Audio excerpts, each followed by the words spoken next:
In this video, I'm going to talk about how to combine photos on your iPhone. So, you don't have, or what if I say you don't need any kind of third-party app to create or combine photos? You can done it very easily.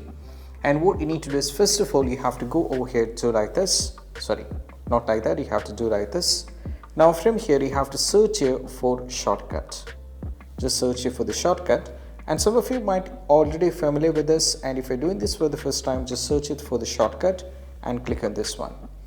That's going to take you to this, and from here what you need to do is click on the plus icon over here. Now from here you have to click on the new shot, just click on the drop down menu and you have to rename it. So I'm just going to give a name that is something random. I'm just going to type combine photos.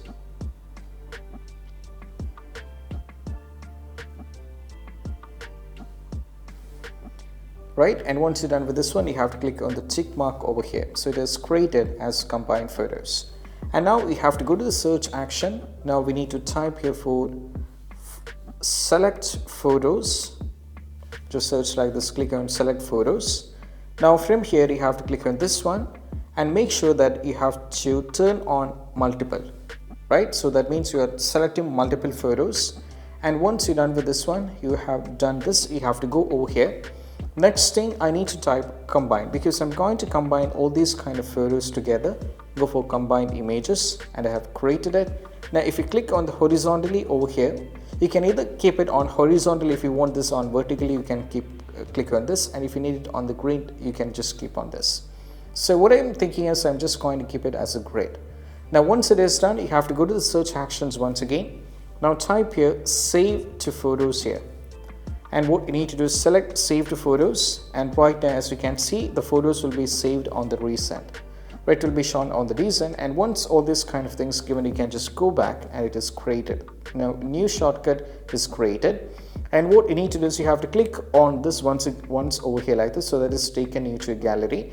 And I'm just going to select some random 4 images from here. So I'll select 1, 2, 3 and 4. And what I'm trying to do is just over here at the top you have a tick mark, just click on this, and right now as you can see, it is created, right? It's showing you a circular kind of thing, so it is gone right now, so it is created. And what you need to just go back to the photos here, and if you click over here right now, as you can see, all the 4 photos that I created is just being combined in a grid shape over here like this. Right, so this is how we can do it. And also if you wanted to change it, which means you can go to the shortcuts from here itself, or you can just do like this and go to the shortcut. And if you wanted to delete it, click on the 3-dot menu over here. Sorry, not that one, just press and hold. Now you can delete it. If you want, you can just go to the delete over here, so it will be deleted. So this is how we can do it, and I hope this quick video is helpful. That's it, bye.